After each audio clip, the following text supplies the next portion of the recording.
आरो बे रंजानाय रादाबाव जों बयबो रंजानो नांगौ जिसुनि जोनोम जानायखौ नोजोर होनानै आरो फैदो जों बयबो लोगोसे बेवहाय रंजानो थाखाय बे केकखौ हानाय जागोन आरो बेबादिनो इसोरनि बोरखौ जों केकखौ हानोसै आरो इसोरनि बोरा जों साफ्रोमबो लोगोसे थानाय बायदि बयजोंबो जिसुआ थाथों। Navidad, prospero en hoy I wanna wish you a Merry Christmas. I wanna wish you a Merry Christmas. I wanna wish you a Merry Christmas from the bottom of my heart. गुथि pre Christmas सेलेब्रेशननि गेजेरजों जोङो बे जोंनि सराइबिल मथामबिल ओनसोलाव जेसेबांनाखि Christ' सिबियारिफोर बिमा बिफा बिदा फंबाय बिनानावफोर दङ जोङो बे प्रि क्रिसमास सेलेब्रेशननि गेजेरजोंनो फैगौ जिसुनि जोनोम जानाय सानखौहाय रंजा बाजायै खुंफुंनो हानाय बायदि आरो गाव गावनि जिउखौ थाग थियारि खालामनो हानाय बायदि जोङो बे प्रि क्रिसमास सेलेब्रेशनखौ खुंनाय जादों आरो प्रि क्रिसमास सेलेब्रेशन खुंनायनि मेन उद्देश्यआ नोंथांमोननि प्रि क्रिसमास सेलेब्रेशन खुंनायनि मेन उद्देश्यआ जाहैबाय जोंनि बे ओनसोलाव गुबुन गुबुन मिशनफोरनि गेजेरावहाय गुबुन गुबुन ख्रिस्ट' सिबियारिफोरनि गेजेराव जोंनि खौसेथि अनलायनाय आरो ग्रिं ग्रिङै ख्रिस्ट'खौ सिबिनो हानायानो जोंनि गुदि थांखि। गाहाय आलासि हिसाबै जोङो बे ओनसोलनिनो जोङो जायानाखि ग्रेस इंलिश मिडियामनि भाइस प्रिन्सिपाल मिसेस सहिता नार्जारिखौ जोङो दिनैनि बे प्रि क्रिसमास सेलेब्रेशन खुंनायनि जेनिखि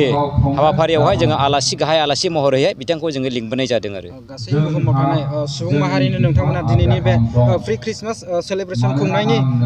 बे प्रि क्रिसमास सेलेब्रेशन खुंनायनि गेजेरजों जोङो बेखौनो दिनैहाय बे जोंनि गेलेग्रा फोथारनिफ्राय जोङो दिनै बेखौनो मेसेज होनो नाजादों दे जोंनि बे दुलाराय बुहुमावनो जाहाथे दिनैनिफ्राय लानानै गाव गावनि जिउखौ जाहाथे ख्रिस्ट' सारिजानाय सानावहाय जाहाथे जोङो गाव गावखौहाय गोथार जिउखौ लानानै गोथार गोसोखौ लानानै जाहाथे जोङो ख्रिस्ट'खौ नाजावनो हायो ख्रिस्ट' गस'खौ जों नागारनो हायो बेखौनो जोङो दिनैहाय बे खुंथायनि गेजेरजोंहाय बे मेसेजखौ जों हरनो गोसो जादों आरो बे समाव बेखौनो बुंगोन दिनै प्रि क्रिसमास ग्रुपनिफ्राय जे जोंनि ओनसोलाव थानाय गासै जोहोलाव सिख्लाफोर अर्थात इयुथफोरखौहाय आं बेखौ गंग्लायै खावलायगोन जे जोंनि ओनसोलफ्रावहाय जेरैबायदि जोंनि ख्रिस्ट' धोरोमावहाय जिसु ख्रिस्ट'आ फोरोंलांदोंमोन ना सासेया सासेखौ अनलायनाय एबा आं जेरै नोंसोरखौ अनामोन बादि नोंसोर गावजों गाव अनलायदो होननानै आरो जिसु ख्रिस्ट'आ जेरैबायदि जोंनो मोनसे उदाहरणखौ होलांदोंमोन बेयो गाहामखौल' एबा मोजांखौल' उदाहरण होलांदोंमोन दा आं बेखौनो खावलायनो गोसो जादों जोंनि समाजनि अर्थात जोंनि ओनसोलाव थानाय गासै जोहोलाव आरो सिख्लाफोरखौ जे गाज्रि हुदाफोरनिफ्राय गाज्रि आखुफोरनिफ्राय जों गोजानाव थानानै जों मोजांखौल' सानो गावनि भबिष्यतखौ जों गाव दानानै लानो हायो बेखौ आं आसा खालामगोन आरो साफ्रोमबो इयुथफोरनिसिम आङो बेखौनो गंग्लायै खावलायगोन आरो स्पेशेलि जोंनि बे प्रि क्रिसमासआ दिनैसिमावहाय गुथि खेबनि थाखाय जों खुंबाय अर्थात 2016निफ्राय लानानै दिनैसिमाव गुथि खेब जाबाय दा आङो खावलायनो गोसो जागोन बे ओनसोलाव थानाय मोनफ्रोमबो डिनोमिनेसनफोरनि दैदेनगिरिफोरनिसिम जे नोंथांमोना जोंनि बे प्रि क्रिसमास कमिटियावहाय जेरैबायदि हेफाजाब होदोंमोन आरो फैगौ सानफ्रावबो बिनिफ्राय बांसिन जोंखौ हेफाजाब होगोन आरो खौसेथि एबा गोजोननायखौ लाबोगोन आरो ख्रिस्ट'नियाव जों खौसेयै फोथायनायनि गेजेरजों जोंनि धोरोम एबा जोंनि फोथायनायखौ जों गोजौआव लुखांनो हागोन आरो अरायसम